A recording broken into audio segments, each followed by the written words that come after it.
साझेदारी नहीं बल्कि उससे आगे बढ़कर के जो धनबाद जैसी जगह में सिर्फ जो पुलिस पदाधिकारी हैं, एक प्रकार से अगर हम कहें कि कोयला कारोबार में शीर्ष जो पदाधिकारी है, पुलिस प्रशासन, ये सारे लोग उसमें इन्वॉल्व है, संलिप्त है। ये सबसे चिंता का विषय है। यानी आप कह सकते हैं कि सीधा सीधा इस धंधे को ये लोग संचालित कर रहे हैं। ये बड़ा खतरनाक स्थिति है। बड़े दोनों में अंतर हुआ कि पहले कोयला माफिया को हम लोग सुनते थे, कोयला अवैध कारोबारी को सुनते थे, वो लोग ये करते थे तो पुलिस को पैसा पहुंचाते थे या प्रशासन को। लेकिन अब ये जानकारियां मिल रही है कि भाई पुलिस प्रशासन संरक्षण नहीं बल्कि ये लोग संचालित करवाते थे। ये बड़ा खतरनाक मोड़ पर कह सकते हैं कि राज्य की स्थिति पहुंचा है।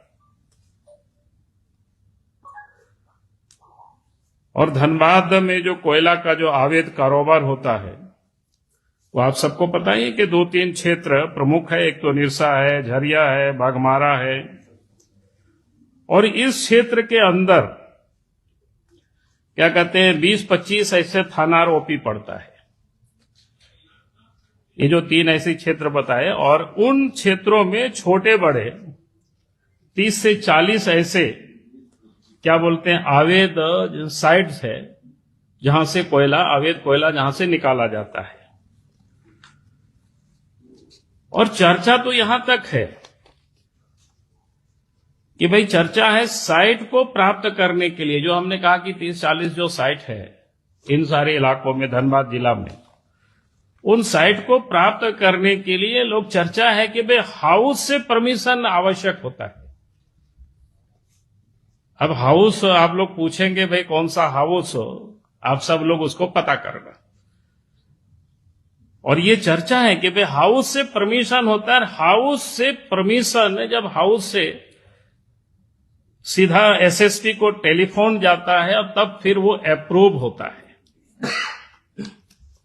यानी काम किसको दिया जाए उसका अप्रूव होता है। अप्रूव होने के बाद भी एडवांस के रूप में लोग कहता है कि 1 करोड़ रुपया जमा करना पड़ता है और उसके बाद साइट अलाउट होता है। वो एडवांस के रूप में, जिसको बोलते हैं ना, कहीं देहाती शब्दों में कहते हैं पगड़ी, कहीं कुछ लेवी या इस टाइप के लोग बोलते हैं, तो देना पड़ता है। और उसके बाद उनको उस क्षेत्र में लगा दिया जाता है। जो आपको हमने कहा कि 30-40 जो साइट है उसमें से, और उन क्षेत्रों से प्रतिदिन जो सूचना एकत्र करने की हमने कोशिश की तो 150 से 200 ऐसे ट्रक कोयला निकलता है।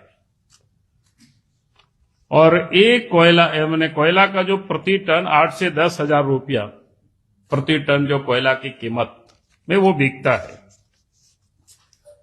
और ये सारे जो व्यवसाय चल रहा है उसका पूरे नियंत्रण, लोग बोलते हैं हाउस से है उसका नियंत्रण। अब लोग कहता है कि हाउस से कोई महाराजा है और धनबाद के एसएसपी, जिसको कह सकते हैं कमांडर इन चीफ या सेनापति कह सकते हैं, और डीसी को कह सकते हैं महामंत्री, सारे ये लोग मिलजुल करके प्रॉफिट को हिस्सेदारी भी यही लोग बांटते हैं। और इस धंधा में थाना प्रभारी, इंस्पेक्टर, डीएसपी, सिटी एसपी, ग्रामीण एसपी, एसडीओ, खनन अधिकारी, अंचल अधिकारी, सबका हिस्सा बिल्कुल तय रहता है। और इस धंधे में एक तो बाघमारा में डीएसपी है पुरुषोत्तम सिंह, पूर्व में राज्य के मुख्यमंत्री के वो सुरक्षा में भी रह चुके हैं।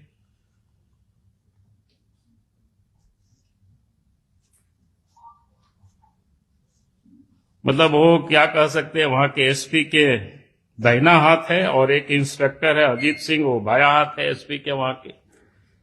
और ये सारे लोग मिल करके जिसको बोलते हैं वो धंधा होता है।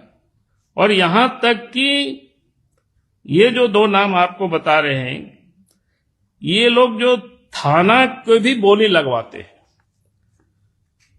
मालदार थाना कौन है, कम क्या थाना है, और फिर थानेदार का वहां पोस्टिंग होता है। और यहां तक भी जानकारी मिल रही है कि एसएसपी को मदद करने के लिए जमशेदपुर से कोई रितेश और विकास नाम करके उनके और भी लोग को बुला रखा है, जो कि पूरे लोग वसूली करते हैं। ये बिल्कुल सर्वत्र, धनबाद में 2-3 घंटे के लिए गए थे, आप समझने की मैंने कोशिश की थी तो लोगों ने बताया। उसके बाद कई एक साइट है, वह लोगों ने बताया तो बड़ा चौंकाने वाले विषय है। कुछ साइट को खाली उदाहरण मैं बता रहा हूं आप सब लोगों को, कुछ साइट्स के बारे में जो जानकारी मिली। एक जो प्रमुख कोल ब्लॉक क्या बोलते हैं कोल साइट्स है, जैसा भावरा का है, तो उस साइड में कोई अरविंद है और कर्ण करके है, ये दोनों एसएसपी के लोग हैं। फिर क्या बोलते हैं कुजामा है, आकाश है, मनीष है, ये भी क्या बोलते हैं एसएसपी के लोग हैं।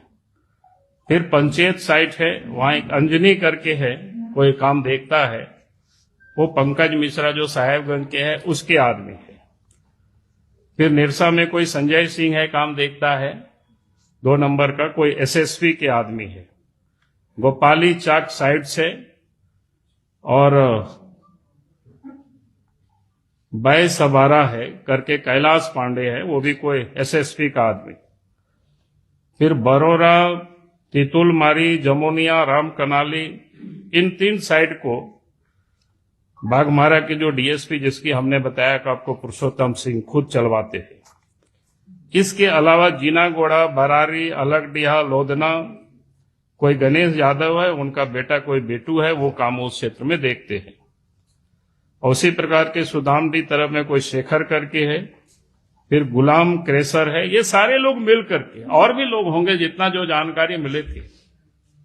तो इस प्रकार से पूरे कोल ब्लॉक उस क्षेत्र में मैंने लूटने में और भी लोग लगे होंगे। लेकिन आश्चर्य ये विषय है कि भाई पहले हम लोग सुनते थे कोई माफिया कोयला चोरी करता है और पुलिस को कमीशन देता है,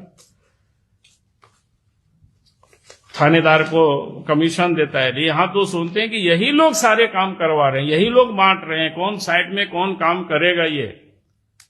तो इस प्रकार से ये जो कोयला लूट हो रही है, और इसलिए मैं कहूंगा कि जो जानकारियां मिली है, अगर वास्तव में सरकार कहीं भी इसमें इन्वॉल्व नहीं है तो इस पर तुरंत जांच होनी चाहिए और ऐसे लोगों पर कार्रवाई होनी चाहिए। और नहीं तो यही माना जाएगा कि भाई सरकार के संरक्षण में और हाउस के संरक्षण में ये सारे काम धंधे चल रहे हैं।